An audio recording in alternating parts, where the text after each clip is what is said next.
महाराष्ट्राच्या राजकारणात सध्या सर्वाधिक चर्चा जर कोणत्या पक्षाची होत असेल तर तो म्हणजे शरद पवारांचा राष्ट्रवादी काँग्रेस पक्ष.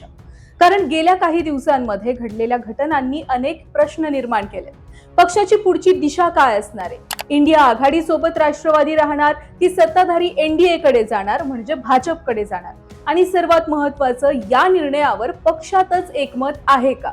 बघा, या चर्चेची सुरुवात झाली काही वेगवेगळ्या राजकीय घडामोडींमधून. विधान भवनामधील बैठकीनंतर शरद पवार यांनी उपमुख्यमंत्री एकनाथ शिंदे यांची भेट घेतली. त्यानंतर जयंत पाटील आणि भाजपचे नेते विनोद तावडे यांच्या भेटीची चर्चा रंगली. त्यातच काँग्रेसचे ज्येष्ठ नेते पृथ्वीराज चव्हाण यांनी शरद पवार गटामधील काही खासदार नाराज असल्याचा दावा केला. या सगळ्या घटनांमुळे राजकीय वर्तुळात अनेक तर्कवितर्क लावले जाऊ लागले. त्यात पवारांच्या पक्षात मोठे मतभेद असल्याचं समोर आलं. त्यामुळे आजच्या व्हिडिओमध्ये हेच पाहायचंय की पवारांच्या पक्षातले मतभेद काय आहेत, नातू रोहित पवार काय हट्ट करतोय आणि या सगळ्यामध्ये शरद पवारांची काय भूमिका असणार आहे. बघा, शरद पवारांच्या पक्षामध्ये नेमक्या कोणत्या कारणासाठी सध्या हाय व्होल्टेज ड्रामा सुरू आहे ते सुद्धा समजून घेणं जरा महत्वाचं आहे. चर्चा अशी आहे की शरद पवारांचा पक्ष हा एनडीए सोबत जाण्यासाठी म्हणजेच भाजप सोबत जाण्यासाठी इच्छुक आहे. मात्र शरद पवारांच्या पक्षामध्ये याच गोष्टीवरून, याच कारणावरून मतभेद सुरू आहे. यामुळे पक्षात दोन गट सुद्धा पडलेले आहेत. यात स्वतः शरद पवारांचे नातू हे एका गटात आहेत तर दुसऱ्या गटामध्ये काही खासदार आहेत आणि काही आमदार सुद्धा आहेत. आता रोहित पवारांचं नेमकं काय म्हणणं आहे आणि पक्षातील इतर नेत्यांची नेमकी काय भूमिका आहे ते पाहू. बघा, रोहित पवार हे सुरुवातीपासूनच भाजप आणि सत्ताधाऱ्यांच्या विरोधात प्रचंड आक्रमक राहिलेत. अगदी अजितदादांच्या गटावर टीका करताना सुद्धा त्यांनी कधी सुद्धा कसर सोडलेली नाहीये. केंद्रात राहुल गांधी जे मिशन चालवत आहेत तेच नरेटिव्ह रोहित पवार महाराष्ट्रात चालवताना दिसतात आणि भाजप सोबत जाण्यास त्यांचा तीव्र विरोध सुद्धा आहे. याच्या अगदी उलट भूमिका आबांचे सुपुत्र रोहित पाटील यांची दिसतीये.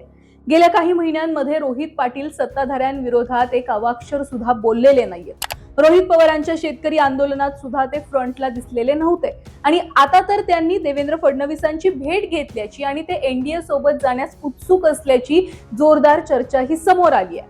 थोडक्यात सांगायचं तर पवारांच्या दोन्ही रोहित मध्ये सध्या पक्षात अजिबात एकमत नाहीये. सोबतच पवारांच्या पक्षातले 6 खासदार हे एनडीए सोबत जाण्यासाठी इच्छुक आहेत असं सुद्धा आता काही वरिष्ठ पत्रकार सांगत आहेत. आणि बघा, हा सगळा केवळ राजकीय अंदाज नाहीये, तर याला दुजोरा देताना माजी मुख्यमंत्री पृथ्वीराज चव्हाण असं म्हणालेत की पवारांच्या राष्ट्रवादीमध्ये काही खासदार सध्या अत्यंत नाराज आहेत आणि भाजप याच संधीची वाट पाहत आहे. सूत्रांच्या मते राष्ट्रवादीचे काही खासदार आता उघडपणे एनडीए मध्ये जाण्याची इच्छा व्यक्त करतायत. अशा वेळी अनेकांच्या मनात प्रश्न आहे की सुप्रिया सुळे नेमका कोणता निर्णय घेतील. बघा, रोहित पवारांची भूमिका तर आपल्याला स्पष्टपणे माहितीये.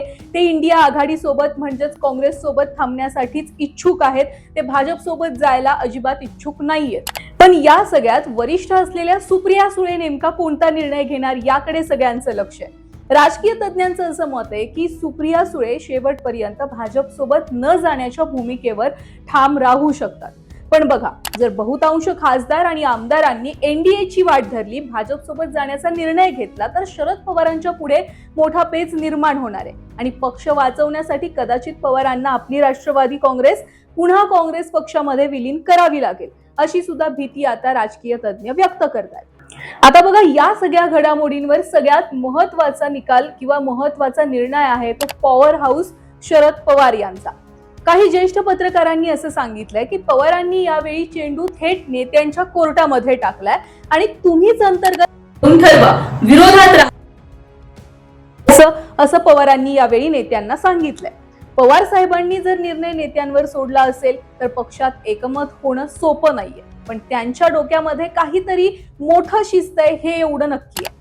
या सगळ्यामुळे महाविकास आघाडीमध्ये विशेषतः उद्धव ठाकरेंच्या शिवसेनेत प्रचंड अस्वस्थता आणि नाराजी आहे. जर भविष्यात शरद पवारांनी भाजप सोबत जाण्याचा निर्णय घेतला तर त्याचा परिणाम ठाकरेंना सुद्धा भोगावा लागू शकतो. सगळ्यात महत्वाचं, या सगळ्या परिस्थितीमध्ये रोहित पवार स्वतःच्या आजोबांच्या विरोधात जाऊन निर्णय घेणार का? कारण सध्याचं चित्र असं दिसतंय की शरद पवार आणि काही खासदार हे एनडीए सोबत जाण्यासाठी इच्छुक असलेले दिसतात. मात्र रोहित पवार हे एकटेच असे आहेत आणि त्यांच्यासोबत आणखी काही 4-5 नेते आहेत ज्यांची इच्छा आहे की आपण कायम विरोधातच राहिलं पाहिजे भाजपच्या.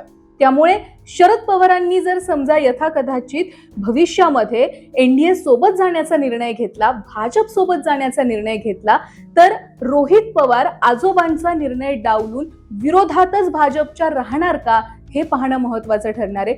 तुम्हाला काय वाटतं, रोहित पवारांनी किंवा शरद पवारांनी भाजपच्या सोबत गेलं पाहिजे की विरोधातच राहिलं पाहिजे? तुमची प्रतिक्रिया कमेंटमध्ये नक्की सांगा आणि हो, चॅनलला फॉलो आणि सबस्क्राईब नक्की करा.